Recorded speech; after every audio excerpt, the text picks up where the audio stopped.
और इस बीच एक बड़ी खबर मिल रही है फरीदाबाद से। फरीदाबाद से जो बड़ी खबर आ रही है वो कोरोना को लेकर है। कोरोना को लेकर फरीदाबाद से इस वक्त की बड़ी खबर आपको हम बता दें। पिछले 24 घंटे के दरमियान यहाँ 115 नए मामले सामने आए हैं। 115 नए मामले सामने आए। मरीजों की कुल संख्या अब 5,665 हो गई है 24 घंटे में।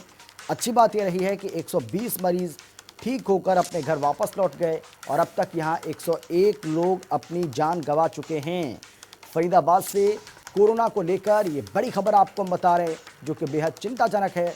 पिछले 24 घंटे में 115 नए मामले यहाँ पर सामने आ गए, जिसके बाद कुल संक्रमितों की संख्या 5,665 पहुँच गई है। और अच्छी बात ये रही कि 120 लोग ठीक होकर 24 घंटे में अपने घर भी वापस लौटे। तो कोरोना की जंग जीतने में भी लोग कामयाब हो रहे हैं, लेकिन इस बीच 101 लोगों को अपनी जान से हाथ भी धोना पड़ा। और अब बात करेंगे साइबर सिटी गुरुग्राम की, क्योंकि यहाँ भी मामले लगातार बढ़ रहे हैं। और गुरुग्राम से कोरोना को लेकर जो बड़ी खबर आ रही है उसमें जानकारी ये मिल रही है कि कल एक बार फिर से यहाँ 100 से ऊपर नए मामले सामने आए। अगर हम 24 घंटे की बात करें तो 24 घंटे में 160 नए मामले सामने आए, जिसके बाद कुल आंकड़ा 7,126 हो गया। गुरुग्राम में 1,074 अभी भी एक्टिव केस बने हुए हैं। प्रदेश में सबसे ज़्यादा अगर एक्टिव केस कहीं पर हैं तो वो साइबर सिटी गुरुग्राम ही है।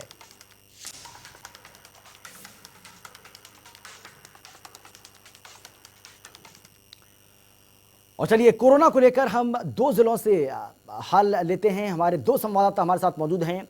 साइबर सिटी गुरुग्राम से हमारे साथ नीरज वशिष्ठ हमारे संवाददाता मौजूद हैं और इसके साथ ही फरीदाबाद से पूजा शर्मा हमारे साथ जुड़ गई हैं, मेरी सहयोगी। नीरज, मैं पहले आपके पास आना चाहूँगा। गुरुग्राम की अगर हम बात करें तो यहाँ पर आंकड़ा लगातार बढ़ रहा है। कुल मामले 7,000 को पार कर चुके हैं।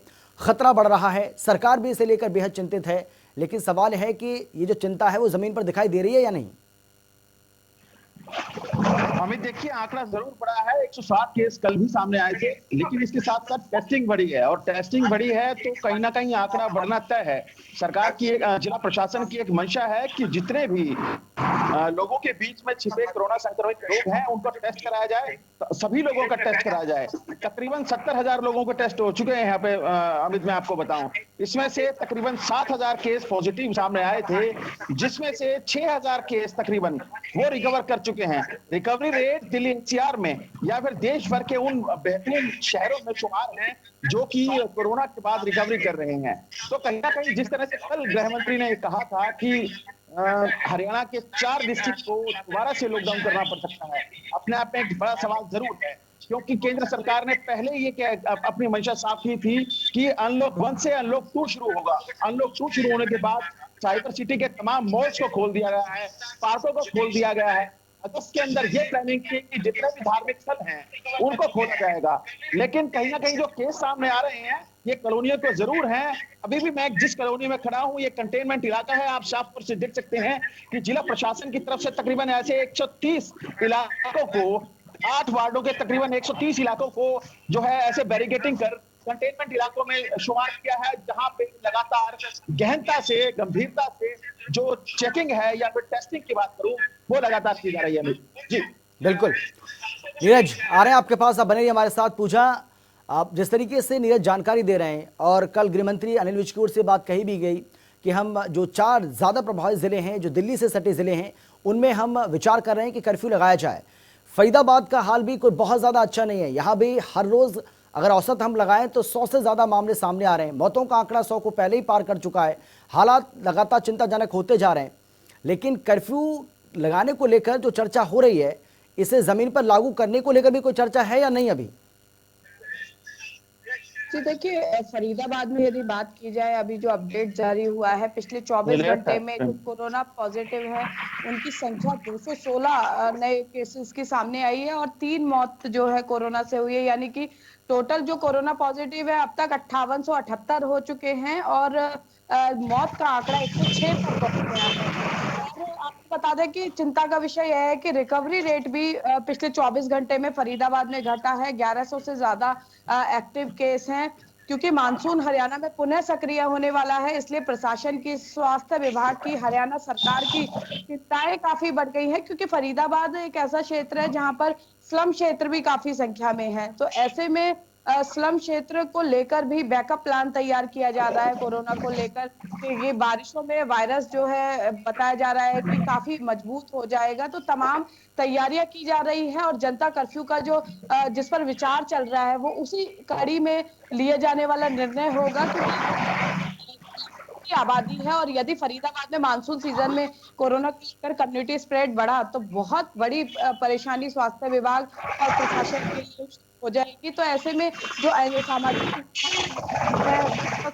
है, जिला प्रशासन है, स्वास्थ्य विभाग है, नगर निगम, तमाम जो अधिकारी हैं वो समन्वय स्थापित करने का प्रयास कर रहे हैं, ताकि यदि कोई आपात स्थिति आती है, गर्मी मुझे लग रही है तो और अधिक बढ़ जाते हैं, तो ऐसे में उससे निपटा जा सके। बेड्स की व्यवस्था की जा रही है, आइसोलेशन सेंटर जो है बैकअप प्लान के तौर पर तैयार कर लिए गए जी हैं, उनका फिलहाल इस्तेमाल नहीं हो रहा है, लेकिन यदि कहीं बहुत ज्यादा केस आएंगे तो उस वक्त उनको बैकअप करेंगे। और देखिए, एक बात यहाँ पर बार बार हम कह रहे हैं कि लोग टेस्टिंग के लिए आगे नहीं आ रहे हैं, और जब तक टेस्टिंग नहीं होगी तो कम्युनिटी स्प्रेड पता नहीं लग पाएगा। तो ये एक बड़ी चिंता का विषय है। और दूसरी चिंता का विषय ये है कि स्वास्थ्य विभाग भी कहीं ना कहीं आंकड़े छिपा रहा है, या फिर उनको कि प्रॉपर आंकड़े नहीं दिखने हैं, क्योंकि जब मीडिया बुलेटिन जारी होता है जो संख्या बताई जाती है उसमें ऐसे बहुत सारे लोग उन आंकड़ों में शामिल नहीं होते हैं, जो लोग पॉजिटिव हैं, जिनका उपचार चल रहा है निजी अस्पताल की बात या निजी लैब से जिन्होंने टेस्ट कराया है।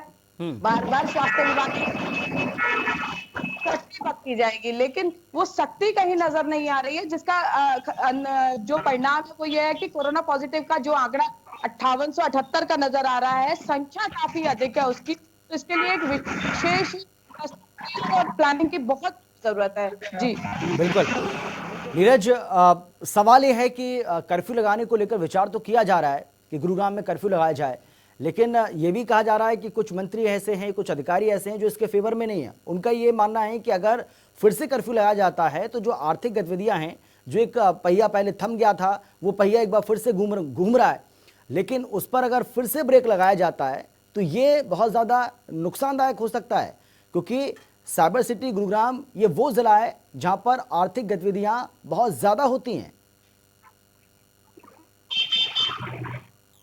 बिल्कुल अमित, देखिए कहीं ना कहीं औद्योगिक नगरी के तौर पर जाना जाता है और दिल्ली से सटा हुआ है। गृह मंत्री ने यह भी कहा था कि दिल्ली से सटे होने के कारण लगातार केसेस बढ़ रहे हैं। अमित देखिए, जिला प्रशासन का जो मानना है 2500 एक्टिव केसेस थे साइबर सिटी गुरुग्राम के अंदर, जो घटकर अब 1000 के करीब रह गए हैं। हालांकि 106 मौत जो है वो जरूर सामने आए हैं। जिला प्रशासन के लिए चिंता का सबब जो लगातार हो रही मौत है उनको लेकर जो है लगातार चिंतन और मनन चल रहा है, समीक्षा बैठक चल रही है कि आखिर किस तरह मौत का आंकड़ा कम किया जाए। लेकिन अगर मैं एक्टिव केसेस की बात करूं तो लगातार कम हो रहा है, प्रदेश में सबसे ज्यादा है, दिल्ली एनसीआर में सबसे ज्यादा है। तो ऐसे में कहीं ना कहीं जो पहले से आर्थिक मंदी के तौर से गुजर रहा औद्योगिक जगत है उसके ऊपर किस तरह से ध्यान दिया जाएगा, यह एक बड़ा सवाल जरूर बना हुआ है। हालांकि मुख्यमंत्री ने देखिए इस चीज को लेकर, लॉकडाउन को लेकर अभी तक कोई बयान नहीं जारी किया गया है, या फिर प्रदेश के और किसी मिनिस्टर की तरफ से ऐसा कोई बयान जारी नहीं किया गया है। सिर्फ अनिल विज ने यह बात कही है, गृह मंत्री ने, कि इसके ऊपर सोचा जा सकता है। ऐसे में अगर दिल्ली एनसीआर के साथ साथ जो लगते जिले हैं, फरीदाबाद की बात करूं, सोनीपत की बात करूं, झज्जर की बात करूं या गुरुग्राम की बात करूं, तो यहाँ पे औद्योगिक नगरी के तौर पर इन इलाकों को जाना जाता है, तो पहले से ही काफी आर्थिक मंदी के चपेट में है इनके उद्योगपति। तो ऐसे में उनकी राय मशवरा लिया जाएगा या नहीं लिया जाएगा, जो यहाँ पे आने वाले कर्मचारी हैं उनके साथ कैसे डील किया जाएगा, ऐसे तमाम बड़े सवाल हैं जिनका सरकार को जवाब देना है। एक तरफ जिला प्रशासन ये कह रहा है कि गुरुग्राम के अंदर जो हालात हैं वो सुधरे हुए हैं, एक्टिव केसेस कम हो रहे हैं, रिकवरी रेट ज्यादा जो है पूरे प्रदेश में या देश भर के तमाम शहरों में शुमार है। लेकिन इसके बावजूद अगर गृह मंत्री ये कहते हैं कि लॉकडाउन की व्यवस्था दोबारा से लागू की जा सकती है, तो अपने आप में बड़ा सवाल जो है सरकार की मंशा के ऊपर जरूर खड़ा होता है। जी बिल्कुल, बहुत शुक्रिया, समय की कमी है आपका नीरज, और पूजा आपका भी बहुत धन्यवाद इस तमाम जानकारी के लिए।